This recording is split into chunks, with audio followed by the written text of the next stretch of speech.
Hello दोस्तों, स्वागत है आप सभी का एडवारा भाई। मेरा नाम मोहित गिरी गोस्वामी। आज के इस लेक्चर में अपन समझने वाले हैं भैया अपना रिक्वायरमेंट एलिसिटेशन क्या होता है। ठीक है,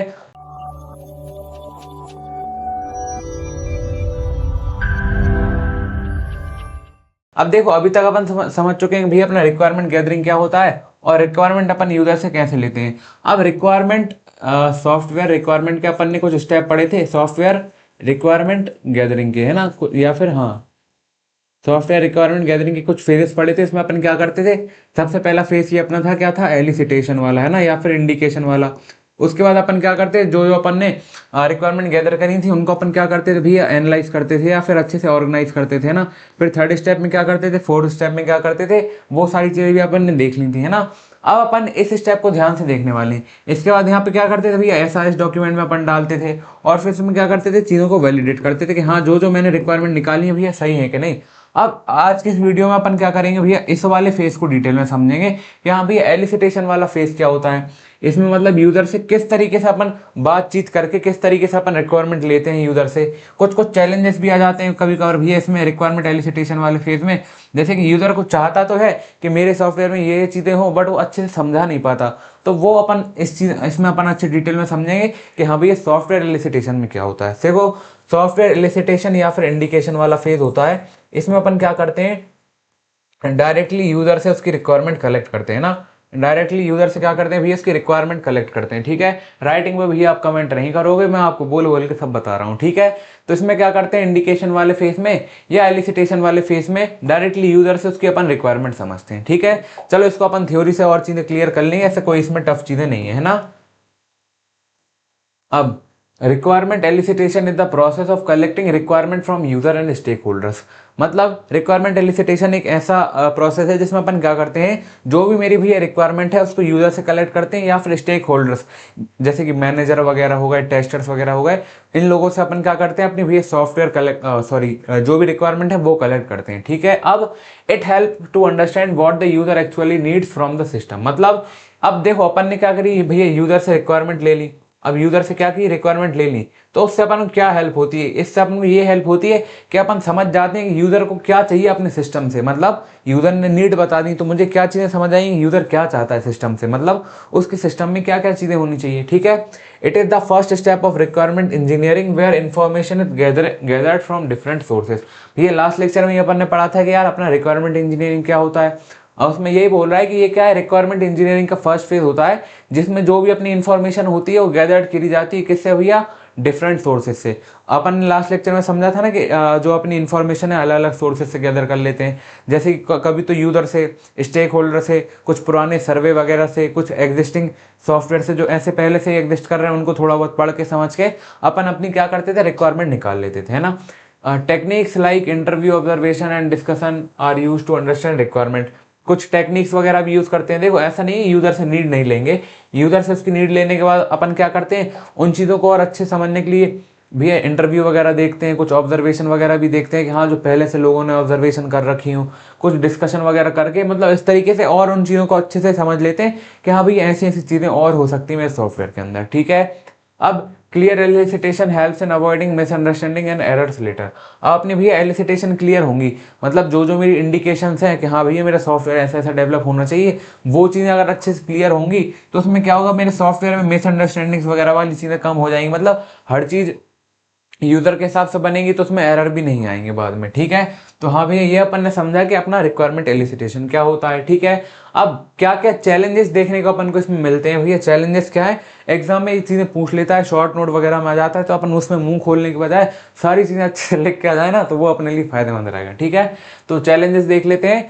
user may not clearly know और एक्सप्रेस देयर नीड्स। मतलब यूजर को क्या होता है, कभी कभार उसको पता तो यार सॉफ्टवेयर बनवाना है, बट उसको उतने अच्छे से क्लियर नहीं होता कि यार मेरी इसमें नीड्स क्या क्या है, मेरे सॉफ्टवेयर में क्या क्या होना चाहिए। मान लो कोई एक भैया ऐसा सॉफ्टवेयर है, मतलब कोई ऐसा यूजर है जो इलिटरेट है, मतलब उतना पढ़ा लिखा नहीं है, अब उसने कंपनी स्टार्ट कर दी है, भैया सब चीज़ें अच्छी चल रही हैं, अब वो चाहता है मेरे लिए सॉफ्टवेयर डिज़ाइन करो, तो बट उसको इतनी सारी चीज़ें नहीं पता होंगी भाई सॉफ्टवेयर के अंदर। जैसे मैं कैसा हूँ, एक तरीके से अनपढ़ हूँ, तो मुझे नहीं पता भाई सॉफ्टवेयर में क्या क्या चीज़ें होनी चाहिए, तो क्या कर पाएगा यूज़र भैया, मतलब उसको उसकी नीड्स है उनको क्लियरली नहीं पता होगा यूज़र को, और पता भी होगा तो भाई उनको अच्छे से एक्सप्रेस नहीं कर पाएगा। ठीक है, तो चलिए दोस्तों, आशा करता हूं ये लेक्चर्स आपको काफी अच्छे लग रहे होंगे। ये जो बैच आप देख रहे हो, ये सब्जेक्ट आप पढ़ रहे हो, ये एब्सोल्युटली आपके लिए फ्री है यूट्यूब पर।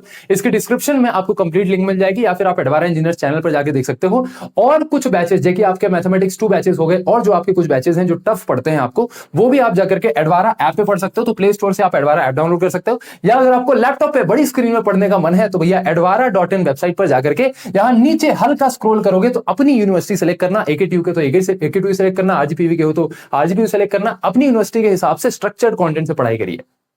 Communication gap between user end developer. अब क्या होता है भी, डेवलपर को सब चीज़ें पता है, ऐसी ऐसी चीज़ें होती हैं, हो सकता है यूजर को कुछ नहीं पता, उससे क्या हो सकता है भी, ये थोड़ी बहुत कम्युनिकेशन गैप हो सकता है, यूजर उतने अच्छी चीज़ों को नहीं समझ पाएगा डेवलपर को, है ना।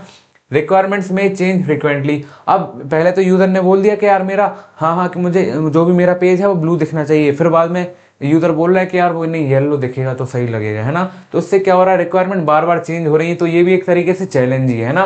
Conflicts between different stakeholders. अब स्टेक होल्डर में कौन कौन आते थे भैया, मैनेजर, टेस्टर वगैरह लोग, या फिर डेवलपर वगैरह लोग। ये क्या है, पूरी फेज से अपना सॉफ्टवेयर गुजरते जाता है, तो अब भैया स्टेक होल्डर बोल रहा है कि यार इसमें ये चीज़ होनी चाहिए, मैनेजर बोल रहा है कि यार इसमें ये चीज़ होनी चाहिए, जो चीज़ें डेवलप कर रहा है सॉफ्टवेयर को वो बोल रहा है कि यार नहीं भैया कुछ इस तरीके से होना चाहिए। क्या है, सबकी अलग अलग मतभेद टाइप से हो जाएगा ना यार, सब बोलेगा कि ये करो वो करो, तो क्या होगा, कन्फ्लिक्ट भी हो सकता है, मतलब मतभेद, है ना। Understanding complex system can be difficult.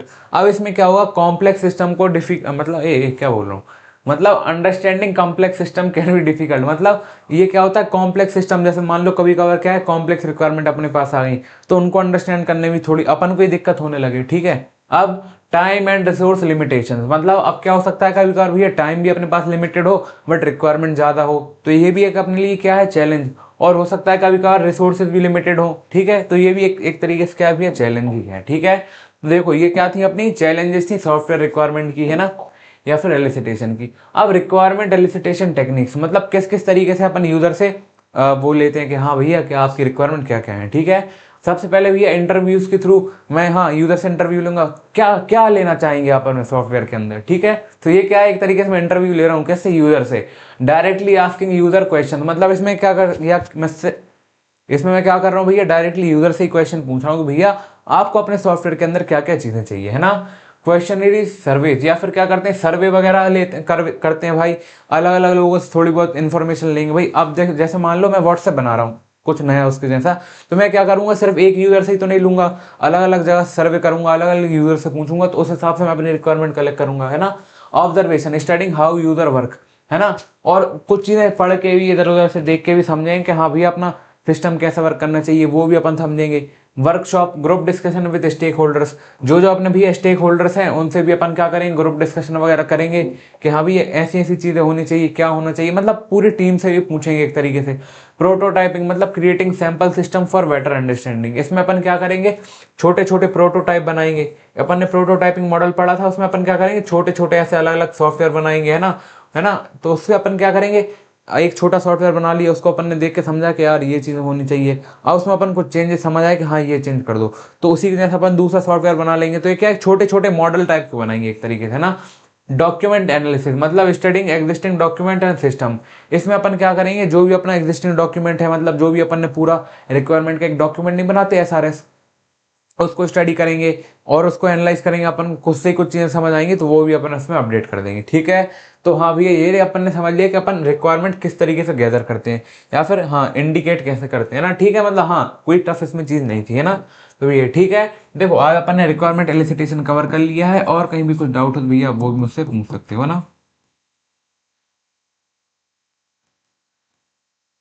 हाँ, तो उम्मीद है भाई आपको आज का लेक्चर पसंद आया होगा, इसके नोट्स अच्छे से बनाइए। Thank you so much for watching, bye.